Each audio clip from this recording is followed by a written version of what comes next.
ಸುವರ್ಣ ಕರ್ನಾಟಕ ಮಾನವ ಹಕ್ಕುಗಳ ಸಂರಕ್ಷಣಾ ಸಂಘ ಮತ್ತು ಡಾಕ್ಟರ್ ನಾಗಲಕ್ಷ್ಮಿ ಚೌಧರಿ ಜನಸೇವಾ ಸಂಸ್ಥೆ ಆಚಾರ್ಯ ಪ್ರತಿಷ್ಠಾನ ಫೌಂಡೇಶನ್ ವತಿಯಿಂದ ಬೆಂಗಳೂರಿನ ರವೀಂದ್ರ ಕಲಾಕ್ಷೇತ್ರದಲ್ಲಿ 150 ಸಾಧಕರಿಗೆ ರಾಜ್ಯ ಮಟ್ಟದ ಪ್ರಶಸ್ತಿ ಪ್ರದಾನ ಹಾಗೂ ಕರ್ನಾಟಕ ರತ್ನ ಪದ್ಮಭೂಷಣ ಡಾಕ್ಟರ್ ರಾಜ್ಕುಮಾರ್ ಸದ್ಭಾವನಾ ಪ್ರಶಸ್ತಿ ಪ್ರದಾನ ಕಾರ್ಯಕ್ರಮ, ಎಸ್ಎಸ್ಎಲ್ಸಿ ಹಾಗೂ ಪಿಯುಸಿ ಪರೀಕ್ಷೆಯಲ್ಲಿ ಹೆಚ್ಚು ಅಂಕ ಗಳಿಸಿದ ಮಕ್ಕಳಿಗೆ ಸನ್ಮಾನ, ಹೊಸದಾಗಿ ಸಂಘಕ್ಕೆ ಸೇರ್ಪಡೆಯಾದ ಪದಾಧಿಕಾರಿಗಳಿಗೆ ಐಡಿ ಕಾರ್ಡ್ ವಿತರಣೆ ಹಾಗೂ ಮಕ್ಕಳಿಂದ ಸಾಂಸ್ಕೃತಿಕ ಕಾರ್ಯಕ್ರಮ ಏರ್ಪಡಿಸಲಾಗಿತ್ತು.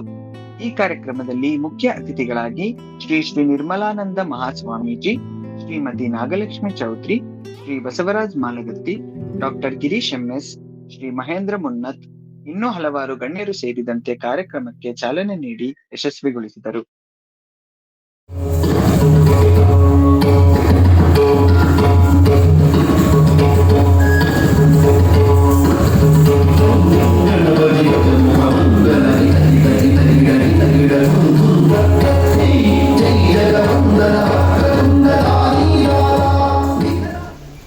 ಇದು ನಮ್ಮೂರಿನ ಅಣ್ಣ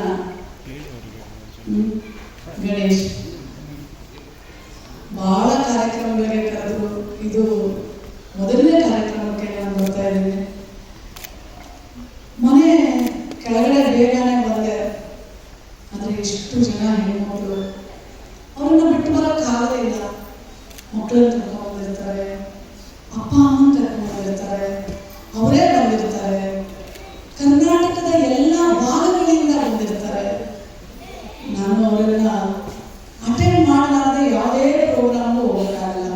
ಒಂದೊಂದ್ಸಲ ಪ್ರೋಗ್ರಾಮ್ ಮುಗ್ದೋಗಿರುತ್ತೆ, ಅಷ್ಟು ಜನ ಇರ್ತಾರೆ, ಆದರೂ ಪರವಾಗಿಲ್ಲ. ಯಾಕೆಂದ್ರೆ ಮಹಿಳಾ ಆಯೋಗದ ಅಧ್ಯಕ್ಷೆ ತಾಯಿ ಸಮಾನ.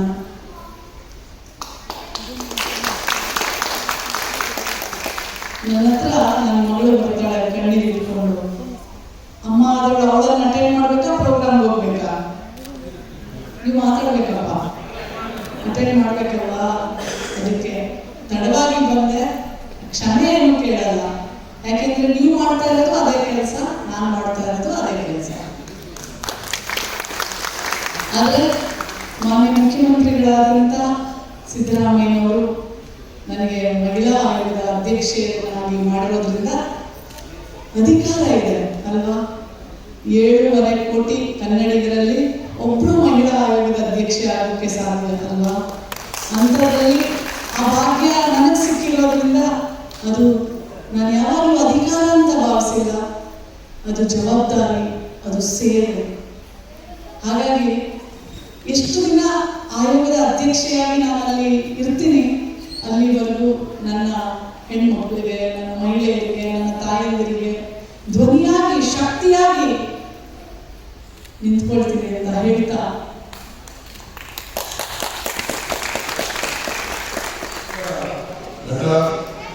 ಕನ್ನಡ ನಾಡು ಅಷ್ಟೇ ಅಲ್ಲ, ಈ ದೇಶಗಳಂತ ಅಪ್ರತಿಮ ಪ್ರತಿಭೆಯ ಒಂದು ಮೂರ್ತಿ ಅವರು.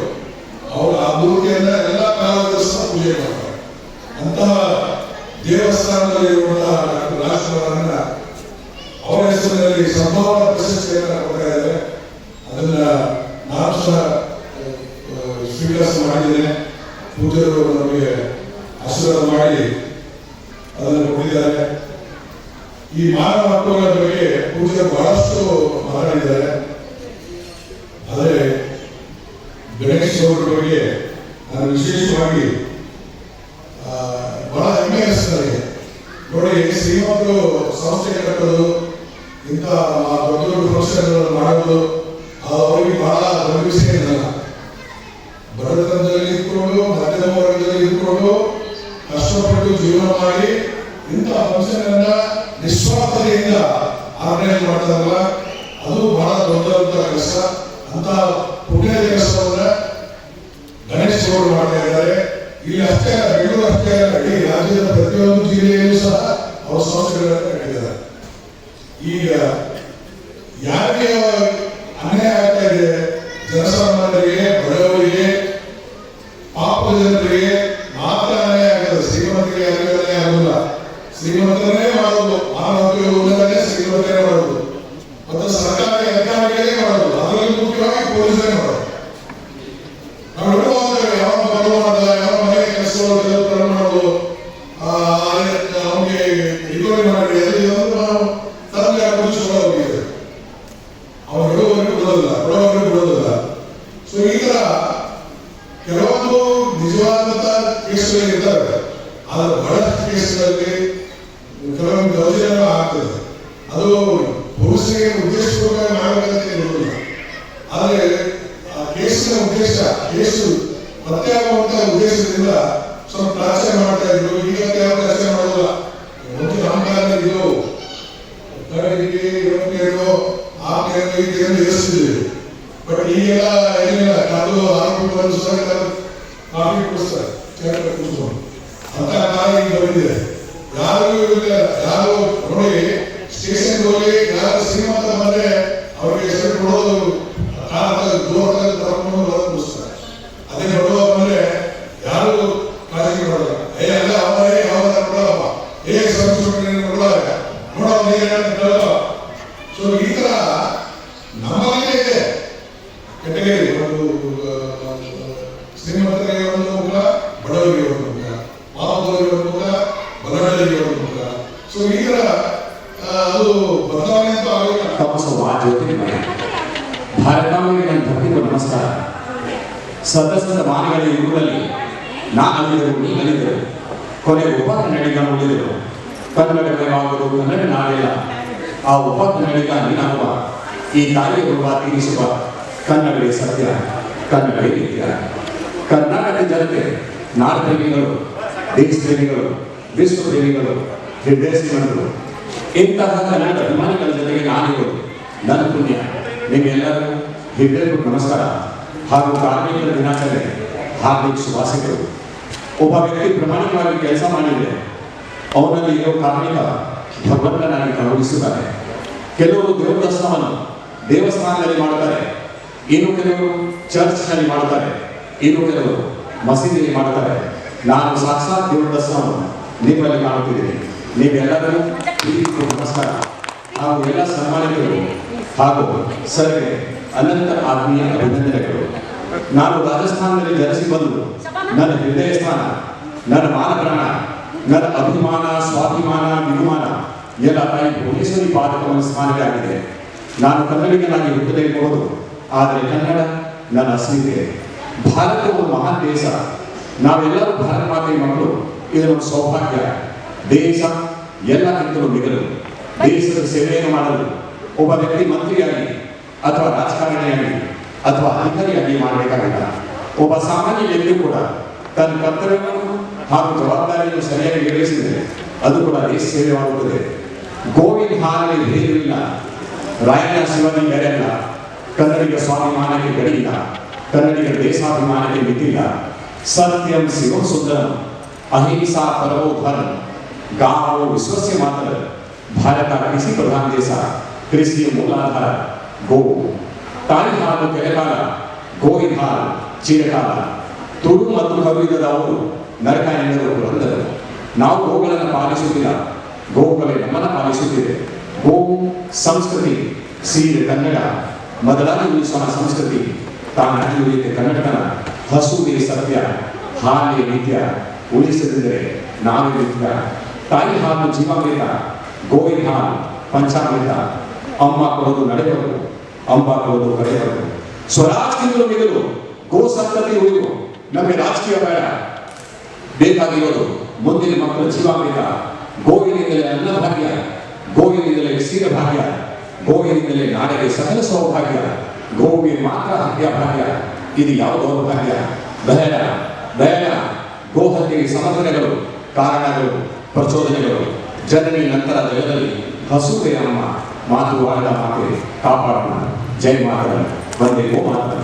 ಇಂಥ ಸಮಾಜಕ್ಕೆ ಚಿಂತನೆ ಇಟ್ಟುಕೊಂಡು ಇಂಥ ಅನೇಕ ಸಂಘ ಸಂಸ್ಥೆಗಳು ಕೆಲಸ ಮಾಡುವಂಥ ಸಂದರ್ಭದಲ್ಲಿ ನಾವು ಎಲ್ಲ ಸಂಘ ಸಂಸ್ಥೆಗಳು ಮೆಚ್ಚಲಿಕ್ಕೆ ಹೋಗಲ್ಲ. ಸಮಾಪ್ತ also blackmailing, victimising some people. ಕೆಲವು ಸಂಘ ಸಂಸ್ಥೆಗಳು ಸುಮ್ಮನೆ ಶೋ ಕೊಡಕ್ಕೆ ಇರ್ತವೆ, ಅವರು ಚೆನ್ನಾಗಿ ಶೋ ಕೊಡಕ್ಕೆ. ಆದರೆ ಅಪರೂಪದ ಸಂಘ ಸಂಸ್ಥೆಗಳಲ್ಲಿ ನಮ್ಮ ಸುವರ್ಣ ಕರ್ನಾಟಕ ಮಾನವ ಹಕ್ಕುಗಳ ಒಂದು ಸಂರಕ್ಷಣಾ ಸಂಸ್ಥೆ ನಮ್ಮ ಗಣೇಶ್ ಗೌಡರ ನೇತೃತ್ವದಲ್ಲಿ ಚೆನ್ನಾಗಿ ನಡೀಲಿ. ನೋಡಿ, ಎಲ್ಲ ದೂರದಿಂದ ಬರ್ತಿದ್ದಾರೆ. ಒಂದು ಹೆಣ್ಮಗಳಿಗೆ ಪ್ರತಿಜ್ಞೆ ವ್ಯಕ್ತಪಡಿಸ್ತಾರೆ ಅಮ್ಮ, ನಾವೆಲ್ಲ ನೋಡಿದ್ವಿ. ನೀವು ನೋಡಿದ್ರೆ ಗೊತ್ತಿಲ್ಲ, ತಾವು ಲೇಟಾಗಿ ಬಂದ್ರಿ. ಆ ಹೆಣ್ಮಗಳಿಗೆ ತನ್ನ ಪ್ರತಿಭೆಯನ್ನು ಪ್ರದರ್ಶನ ಮಾಡುವಂಥ ಸಂದರ್ಭದಲ್ಲಿ ಎಂತೆಂಥ ಪ್ರತಿಭೆ ಎಂತೆಂಥವ್ರ ಮನೇಲಿರ್ತಪ್ಪ. ಪ್ರತಿಭೆ, ಉನ್ನತ ಚಿಂತನೆ, ಸಮಾಜಮುಖಿ ಚಿಂತನೆ ಈ ದೇಶದಲ್ಲಿ ಇರೋದೇ ಬಡವ ಮನೆಯಲ್ಲಿ, ಶ್ರೀಸಾಮಾನ್ಯರ ಮನೆಯಲ್ಲಿ, ಮಧ್ಯಮ ವರ್ಗದ ಮನೆಯಲ್ಲಿ. ಶ್ರೀಮಂತರ ಮನೆಯಲ್ಲಿ ಇಂಥ ಆಲೋಚನೆಗಳೇ ಬರೋಲ್ಲ. ಶ್ರೀಮಂತರ ಮನೆಯಲ್ಲಿ ಇಂಥ ಆಲೋಚನೆ ಬರ್ತಿದ್ದ ಕಾಲ ಯಾವುದು ಗೊತ್ತಾ? ಅದು ಗಾಂಧಿ ಕಾಲದಲ್ಲಿ, ಬುದ್ಧನ ಕಾಲದಲ್ಲಿ. ಶ್ರೀಮಂತರ ಮನೆಯಲ್ಲಿ ದೇಶಕ್ಕೋಸ್ಕರ, ಶ್ರೀಮಂತರ ಮನೆಯಲ್ಲಿ ರಾಜ್ಯಕ್ಕೋಸ್ಕರ, ಈ ಸಮಾಜಕ್ಕೋಸ್ಕರ, ಬಡವರಿಗೋಸ್ಕರ ಅಂತ ಯೋಚನೆ ಮಾಡ್ತಿದ್ದು ಬುದ್ಧನ ಕಾಲದಲ್ಲಿ ಮತ್ತು ಗಾಂಧಿ ಕಾಲದಲ್ಲಿ ಮಾತ್ರ. ಅಗರ್ಭ ಶ್ರೀಮಂತರಾದಂಥ ರಾಜನಾಗಿದ್ದ ಬುದ್ಧ ಎಲ್ಲವನ್ನು ತ್ಯಜಿಸಿ ಈ ಸಮಾಜ ಉದ್ಧಾರಕ್ಕೆ ಬಂದ. ಅಗರ್ಭ ಶ್ರೀಮಂತರಾಗಿದ್ದ ಬ್ಯಾರಿಸ್ಟರ್ ಆಗಿದ್ದ ಮಹಾತ್ಮ ಗಾಂಧಿ ಈ ಸಮಾಜಕ್ಕೆ ಸ್ವಾತಂತ್ರ್ಯ ತಂದುಕೊಡ್ಬೇಕು, ಸ್ವಾತಂತ್ರ್ಯವೂ ಕೂಡ ಒಂದು ಮಾನವ ಹಕ್ಕು, ಕೈಗೆ ಸ್ವಾತಂತ್ರ್ಯ ಸಿಕ್ಕರೆ ಉಳಿದೆಲ್ಲ ಹಕ್ಕುಗಳು ತನ್ನಷ್ಟಿಗೆ ತಾನೇ ಸಿಗುತ್ತೆ ಅಂತ ಹೇಳಿ ಅವ್ರು ಇದ್ದಂತ ಎಲ್ಲ ಸುಖ ಸಂತೋಷವನ್ನು ಬಿಟ್ಟು ಅರ್ಧಂಬರ್ಧ ಬಟ್ಟೆ ಹಾಕೊಂಡು ಪ್ರಾಕ್ಟೀಸ್ ಮಾಡೋದು ಬಿಟ್ಟು ಸ್ವಾತಂತ್ರ್ಯ ಹೋರಾಟಕ್ಕೋಸ್ಕರ ಬಂದ್ರು. ನನಗೆ ಒಬ್ಬರಿಗೆ ಅನ್ಯಾಯ ಆಗೋದು ಇಡೀ ಸಮಾಜಕ್ಕೆ ಅನ್ಯಾಯ ಆದ ಹಾಗೆ ಸ್ಪೃಶ್ಯ ಮತ್ತು ಅಸ್ಪೃಶ್ಯ ಚಟುವಟಿಕೆಗಳ ಮೂಲಕ ಮಾನವತಾವಾದವನ್ನು ಉಲ್ಲಂಘನೆ ಮಾಡ್ತಾ ಇದೆ ಈ ಸಮಾಜ, ಮಾನವ ಹಕ್ಕುಗಳ ಉಲ್ಲಂಘನೆ ಮಾಡ್ತಾ ಇದೆ ಈ ಸಮಾಜ. ಇದು ಅಪರಾಧ ಆಗ್ತಾ ಇದೆ ಅಂತ ಕ್ರಮ ಸುವರ್ಣ ಕರ್ನಾಟಕ ಮಾನವ ಹಕ್ಕುಗಳ ಸಂರಕ್ಷಣಾ ಸಂಸ್ಥೆ ಮತ್ತು ಡಾಕ್ಟರ್ ನಾಗಲಕ್ಷ್ಮಿ ಚೌಧರಿ ಜನಸೇವಾ ಸಂಸ್ಥೆ ಮತ್ತು ಆಚಾರ್ಯ ಪ್ರತಿಷ್ಠಾನ ಸೇವಾ ಟ್ರಸ್ಟ್ ವತಿಯಿಂದ ನಾವು 25 ಜನಕ್ಕೆ ಕರ್ನಾಟಕ ಸುಪುತ್ರ ಡಾಕ್ಟರ್ ರಾಜ್ಕುಮಾರ್ ಸದ್ಭಾವನಾ ಪ್ರಶಸ್ತಿಯನ್ನ ಇಡೀ ರಾಜ್ಯದಲ್ಲಿ ಹಲವು ಕೆಲಸವನ್ನ ಅಂದರೆ ಉತ್ತಮವಾಗಿ ಸಮಾಜ ಸೇವೆ ಮಾಡಿರುವಂಥವರಿಗೆ ಗುರುತಿಸಿ ಈ ಒಂದು ಪ್ರಶಸ್ತಿಯನ್ನ ನೀಡಿದ್ದೇವೆ. ಜೊತೆಗೆ ನಮ್ಮ ಸಂಸ್ಥೆಯಲ್ಲಿ ಕೆಲಸ ಮಾಡುವಂಥ ಪದಾಧಿಕಾರಿಗಳಿಗೂ ಕೂಡ ಹಲವಾರು ಜನಕ್ಕೆ ಗೌರವವನ್ನು ಕೊಟ್ಟು ಸನ್ಮಾನ ಮಾಡಿದ್ದೇವೆ. ಜೊತೆಗೆ SSLC ಮತ್ತು PUC ಮಕ್ಕಳಿಗೂ ಅವ್ರಿಗೂ ಕೂಡ ಸನ್ಮಾನ ಮಾಡಿದ್ದೇವೆ. ಬಂದಿರುವಂಥ ಯಾರೇ ಆಗಿರಲಿ ಸಾರ್ವಜನಿಕರು ಅವ್ರಿಗೂ ಕೂಡ ನಾವು ಒಂದು ಸನ್ಮಾನವನ್ನು ಮಾಡಿದ್ದೇವೆ. ನಮ್ಮ ಉದ್ದೇಶ ಏನಂತಂದರೆ ಪ್ರಾಮಾಣಿಕವಾಗಿ, ಏಕೆಂದರೆ ಇವತ್ತಿನ ಒಂದು ವೇದಿಕೆಯನ್ನು ಒಬ್ಬರಿಗೆ ನಾವು ಕೊಟ್ಟಾಗ ಅವ್ರಿಗೆ ಗೌರವವನ್ನು ಸಲ್ಲಿಸಿದಾಗ ಅವ್ರ ಮುಂದಿನ ದಿನದಲ್ಲಿ ನಾನು ಒಂದು ಏನು ಸಮಾಜದಲ್ಲಿ ನಾನು ಒಂದು ಒಳ್ಳೆ ಕೆಲಸ ಮಾಡಬೇಕು, ನಾನು ಏನಾದ್ರು ಕೊಡುಗೆ ಕೊಡಬೇಕು ಅನ್ನೋದು ಆ ತಾಟ್ ಇಟ್ಕೊಂಡು ನಾವು ಆ ಕೆಲಸವನ್ನು ಮಾಡ್ತಾ ಇದ್ದೇವೆ. ಯಾಕೆಂದರೆ ಅವ್ರಿಗೆ ಆ ಗಮನವನ್ನು ಕೊಡಬೇಕಾಗಿದೆ. ಇಡೀ ಸಮಾಜದಲ್ಲಿ ನಾವು ಸಂಸ್ಥೆ ಸುಮಾರು 11 ವರ್ಷಗಳಿಂದ ನಾವು ಹ್ಯೂಮನ್ ರೈಟ್ಸ್ ಕೆಲಸ ಮಾಡ್ಕೊಂಡು ಬಂದಿದ್ದೇನೆ. ಜೊತೆಗೆ ಸುವರ್ಣ ಕರ್ನಾಟಕ ಮಾನವ ಹಕ್ಕುಗಳ ಸಂರಕ್ಷಣಾ ಸಂಸ್ಥೆ 6 ವರ್ಷಗಳಿಂದ ಸತತವಾಗಿ ಒಂದು ಪ್ರಾಮಾಣಿಕವಾಗಿ ರಾಜ್ಯ ಮಟ್ಟದಲ್ಲಿ ಕೆಲಸ ಮಾಡ್ತಾ ಬಂದು ನಾನು ವರ್ಷಕ್ಕೆ 2 ಕಾರ್ಯಕ್ರಮವನ್ನು ಮಾಡ್ತೇನೆ. ಇದು 3ನೇ ಕಾರ್ಯಕ್ರಮ ವರ್ಷದಲ್ಲಿ, ಇದು ಸಪರೇಟ್ ಇದೆ. ಆ್ಯಕ್ಚುಲಿ ನಾನು ಒಂದು 3 ವರ್ಷದಿಂದ ಈ ರವೀಂದ್ರ ಕಲಾಕ್ಷೇತ್ರದಲ್ಲಿ ಮಾಡಬೇಕು ಅಂತ ಆಸೆ ಪಟ್ಕೊಂಡು ಇದು ನಮಗೆ ಸಮಯ ಸಿಕ್ಕಿತ್ತು ಇವತ್ತು. ಹಾಗಾಗಿ ಕಾರ್ಯಕ್ರಮವನ್ನು ರೂಪಿಸಿದ್ದು.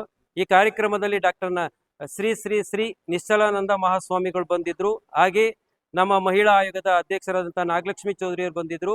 ಹಾಗೆ ನಮ್ಮ ಪಕ್ಕದಲ್ಲಿ ಕೂತಿರುವಂಥ ನಮ್ಮ DCPಗಳು ಬಸವರಾಜ್ ಮಾಲಗತಿಯರು ಆತ್ಮೀಯರು ಅವರು ಕೂಡ ಒಂದು ಈ ಕಾರ್ಯಕ್ರಮಕ್ಕೆ ಬಂದಿದ್ದಾರೆ. ಹಾಗೆ ಇನ್ನೂ ಹಲವಾರು ಜನ ಡಾಕ್ಟರ್ ಸತೀಶ್